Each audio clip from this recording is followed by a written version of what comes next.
Hi hello ನಮಸ್ಕಾರ ಸ್ನೇಹಿತರೆ, ನಾನು ನಿಮ್ಮ ಹುಡುಗ ಜಯಸೂರ್ಯ ಅಗ್ರಿಬೊಮ್ಮನಹಳ್ಳಿ. ಜಯಸೂರ್ಯ ಅಗ್ರಿಬೊಮ್ಮನಹಳ್ಳಿ ಯೂಟ್ಯೂಬ್ ಚಾನಲಲ್ಲಿ ನಾನು ಈಗ ಒಂದು ವಿಷಯವನ್ನು ಮಾತಾಡಬೇಕಂತ ಬಂದಿದ್ದೇನೆ. ಆ್ಯಂಡ್ ಈಗ ನೀವು ನೋಡ್ತಾ ಇದ್ದೀರಾ, ನೀವು ಅಗ್ರಿಬೊಮ್ಮನಹಳ್ಳಿಲಿರುವಂತಹ ರೈಲ್ವೆ ಸ್ಟೇಷನ್ ಪಕ್ಕದಲ್ಲಿರುವಂತಹ ಒಂದು ರೋಡ್ ಕನ್ಸ್ಟ್ರಕ್ಷನನ್ನು. ಆ್ಯಂಡ್ ಇದು ಈಗ ರೋಡ್ ಕನ್ಸ್ಟ್ರಕ್ಷನ್ ನಡೀತಾ ಇದೆ. ಈ ರೋಡ್ ಕನ್ಸ್ಟ್ರಕ್ಷನಲ್ಲಿ ನನಗೊಂದು ಕೆಲವೊಂದು ಗೊಂದಲಗಳಿದೆ, ಒಂದೆರಡು ಅನುಮಾನಗಳು ಕೂಡ ಬಂದಿದೆ. ಅದನ್ನು ನಾನು ಈ ನಮ್ಮ ವಿಡಿಯೋ ಮುಖಾಂತರ ಹೇಳಲಿಕ್ಕೆ ಬಯಸ್ತಾ ಇದ್ದೀನಿ. ಬನ್ನಿ ಈ ವಿಡಿಯೋನ ಒಂದ್ಸರಿ ನೋಡ್ಕೊಂಡು ಬರೋಣ.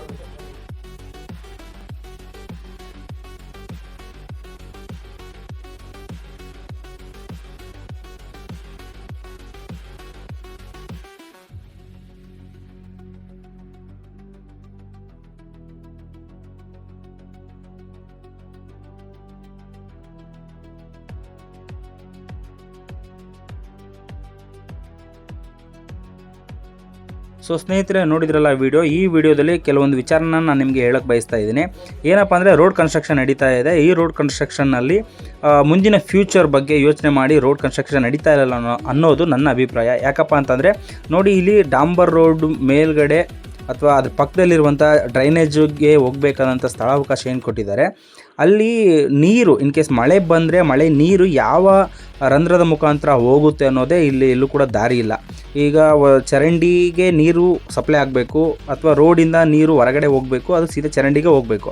ಆದರೆ ಇಲ್ಲಿ ಚರಂಡಿಗೆ ಹೋಗೋದು ಬಿಟ್ಟು ಬೇರೆ ಒಂದು ಸ್ಥಳಕ್ಕೆ, ಅಂದರೆ ಮನೆ ಕಟ್ಟಿಸಿರೋ ಜಾಗಕ್ಕೆ, ಮನೆ ರೋಡ್ಗಿಂತ ತಗ್ಗು ಪ್ರದೇಶ ಇರುವಂತಹ ಸಾರ್ವಜನಿಕ ಸ್ಥಳಕ್ಕೆ ನಿರ್ಮಾಣ ಆಗಿದೆ. ನೋಡಿ, ಇದು ಫುಲ್ಲು ಕ್ಲೋಸ್ಡ್ ಚರಂಡಿಯನ್ನು ಇಲ್ಲಿ ಕಟ್ಟಿದ್ದಾರೆ. ಕ್ಲೋಸ್ಡ್ ಚರಂಡಿ ಕಟ್ಟಿದ ನಂತರದಲ್ಲಿ ಪಕ್ಕದಲ್ಲಿ ಒಂದು ನೀರು ಹೋಗೋದಕ್ಕೆ ಎಲ್ಲೂ ಕೂಡ ಚರಂಡಿಗೆ ಲಿಂಕ್ ಕೊಟ್ಟಿಲ್ಲ.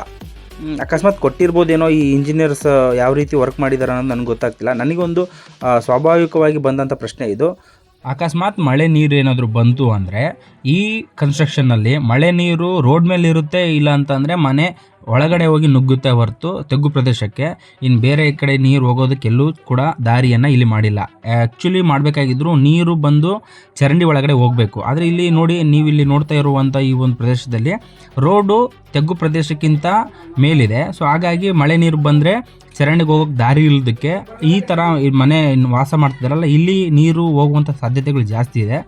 ಸೊ ಹಾಗಾಗಿ ಒಂದೇ ಮಾತಲ್ಲಿ ಹೇಳಬೇಕಪ್ಪ ಅಂದರೆ, ಇಲ್ಲಿ ನಿರ್ಮಾಣ ಮಾಡಿರುವಂಥ ಇಂಜಿನಿಯರು ಒಂದು ವೈಜ್ಞಾನಿಕವಾಗಿ ರೋಡನ್ನು ಕನ್ಸ್ಟ್ರಕ್ಷನ್ ಮಾಡಿಲ್ಲ ಅನ್ನೋದು ನನ್ನ ಅಭಿಪ್ರಾಯ. ಇಲ್ಲಿ ಯಾವ ಕಾಮಗಾರಿ ನಡೆದಿದೆ ರಸ್ತೆ, ಇದು ಮುಂದೊಂದು ದಿನ ಇಲ್ಲಿ ಸಮಸ್ಯೆಯನ್ನು ಉಂಟು ಮಾಡಬಹುದು ಅನ್ನೋದು ನನ್ನ ಅಭಿಪ್ರಾಯ. ಸಂಬಂಧಪಟ್ಟವರು ಈಗಲೇ ಎಚ್ಚೆತ್ಕೊಂಡು ಸರಿಯಾಗಿ ಕೆಲಸ ಮಾಡಿ, ಸಂಬಂಧಪಟ್ಟವರು ಶೇರ್ ಮಾಡಿ.